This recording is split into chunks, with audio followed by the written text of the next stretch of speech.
الرحمن الرحیم۔ اللہ رب العزت نے کم و بیش 18,000 مخلوقات پیدا کی ہیں، اور ان 18,000 مخلوقات میں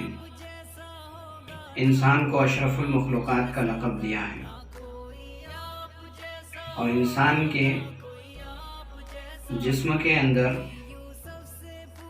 بہت سارے اعضاء ہوتے ہیں، جو اعضاء اپنے اپنے اوقات پر کام کرتے رہتے ہیں۔ مثلا جب چلنے کی باری آتی ہے تو پیر چلتے ہیں، پورا جسم رکا ہوا ہوتا ہے۔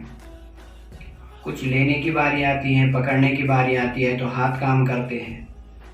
دیکھنے کی باری آتی ہے تو آنکھ کام کرتے ہیں، سننے کی باری آتی ہے تو کان کام کرتے ہیں۔ تو الغرض یہ کہ ہر پارٹس کا اپنے اپنے موقع پر ایک کام ہوتا ہے، لیکن انسان کے جسم میں دماغ ایک ایسی نعمت ہے اللہ کی جو کہ ہر وقت کام کرتا رہتا ہے، اور اسی وجہ سے حافظے کا ہونا اور حافظے کا قوی ہونا، یادداشت کا پکا ہونا بہت ضروری ہوتا ہے۔ بعض لوگ بھولنے کے عادی ہوتے ہیں، تو بعض لوگوں کو کوئی چیز یاد کرانے کے باوجود بھی یاد نہیں ہوتی ہے۔ اگر بھولنے کی بیماری ہو یا پھر یاد کرنے کے باوجود بھی یاد نہ ہوتا ہو یا حافظے میں کمی ہو، تو اس صورت میں بہت سارے اطباء اور حکماء کئی سارے علاجات تجویز کرتے رہتے ہیں، جس میں ایک علاج بہت سارے حکماء کی طرف سے یہ بتایا گیا ہے کہ رات میں 3 بادام بھگوئے اور صبح ہونے کے بعد وہ 3 بادام نہار منہ کھا لے۔ کوئی چیز کھانے سے پہلے دانتوں کو صاف کر کھا لے، اور وہ جو پانی ہے 1 کپ پانی کے اندر بھگو کر وہ پی لے۔ حکماء اور اطباء کا کہنا ہے کہ اس سے حافظے میں قوت پیدا ہوگی، اور وظائف اور معمولات کے اعتبار سے علماء کرام نے لکھا ہے کہ جو شخص حافظے میں کمی پاتا ہو، یا جس کو یادداشت کی کمی ہو، یا کوئی چیز یاد کرنے کے باوجود بھی یاد نہ ہوتی ہو، تو اس صورت میں وہ ہم جو آج وظیفہ بتلا رہے ہیں، اور کئی لوگوں نے اس سے پہلے بھی ہم کو فون کے ذریعے سے پوچھا ہے، اور کئی لوگوں نے یہ وظیفہ ڈالنے کے لیے کہا ہے، اس لیے یہ ڈالا جا رہا ہے کہ حافظے سے متعلق بہت سارے چھوٹے بچے ہوتے ہیں جنہیں کہ کوئی چیز یاد کرائی جاتی ہے، یاد نہیں ہو پاتا ہے۔ بہت سارے بڑے ہمارے دوست احباب ہیں جن کو کہ یاد کرنے کے باوجود بھی حافظہ یا نہیں رہتا ہے۔ سب سے پہلی چیز تو یہ ہے کہ حافظے میں کمی گناہوں کی کثرت کی وجہ سے آتی ہے۔ گناہ زیادہ ہوں گے تو انسان کا حافظہ کمزور پڑتا جائے گا، یادداشت کمزور ہوتی چلی جائیں گی۔ اس لیے سب سے پہلے ہم گناہوں کو چھوڑنے والے بنیں، توبہ رجوع اللہ کا ہمارے اندر داعیہ ہو، توبہ استغفار کرے، اور پھر ہمارے جو معمولات ہم بتا رہے ہیں ان معمولات کو کریں۔ انشاءاللہ العزیز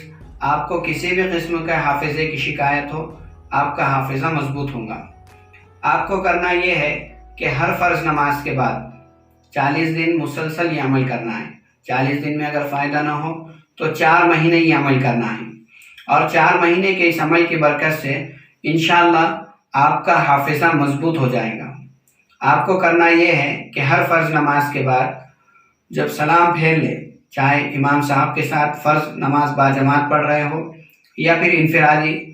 تنہائی میں اکیلے پڑھ رہے ہو، دونوں صورتوں میں فرض نماز کا سلام پھیرنے کے بعد سیدھا ہاتھ اپنے سر پر رکھے، اور سیدھا ہاتھ اس طرح سے سر پر رکھ کر 11 مرتبہ یا قویّو پڑھے۔ 11 مرتبہ یا قویّو جو آپ کے موبائل اسکرین پر آپ کو دکھایا جا رہا ہے،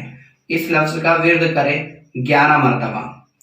اور دوسرا ایک عمل آپ یہ کریں کہ روزانہ صبح میں اٹھنے کے بعد یا علیمو، جو کہ نام آپ کے موبائل اسکرین پر یہ بھی نام بتایا جا رہا ہے، یا علیمو، اس نام کا بھی آپ روزانہ صبح میں اٹھنے کے بعد 21 مرتبہ ورد کریں۔ یہ 2 عمل کریں۔ تیسرا عمل یہ کرے کہ ان 40 دنوں میں رات میں سوتے وقت 21 مرتبہ بسم اللہ الرحمن الرحیم پڑھیں، اور بسم اللہ الرحمن الرحیم 21 مرتبہ پڑھ کر اپنے دونوں ہاتھوں پر دم کریں اور پورے جسم کے اوپر اور خاص کر سر کے اوپر دم کریں، یا پھر جو تیل آپ لگاتے ہو اس تیل کے اوپر روزانہ 21 مرتبہ دم کریں، تیل ہاتھ میں لیں، 21 مرتبہ بسم اللہ الرحمن الرحیم پڑھ کر دم کریں اور وہ تیل سر میں لگائیں۔ انشاءاللہ آپ کو کسی بھی قسم کے حافظے سے متعلق، یاداشت سے متعلق یا پھر ذہن کے کمزوری سے متعلق کوئی بھی شکایت ہو، انشاءاللہ العزیز ان دونوں تینوں عمل کی برکت سے اللہ تعالیٰ اس کمزوری کو دور کریں گے، ہمارے اپنے بتائے ہوئے معمولات دوسروں تک بھی پہنچائے تاکہ کسی انسان کا، ایمان والے کا فائدہ ہو، اور وہ ایمان والے کے اس فائدے کے ذریعے سے اس کی دنیا آخرت بن جائے، اور اس کے ذریعے سے اللہ ہماری آخرت میں مغفرت کر دے۔ اس لیے ہمارے اپنے ویڈیوز کو آپ شیئر بھی کریں، دوسروں تک پہنچائے بھی، بتائے بھی، اور ہمارے حق میں دعا بھی کریں۔ اللہ تعالیٰ مجھے آپ کو اخلاص کے ساتھ تمام بتائے ہوئی باتوں پر عمل کرنے کی توفیق عطا فرمائے۔ وآخر دعوانا الحمدللہ رب العالمین۔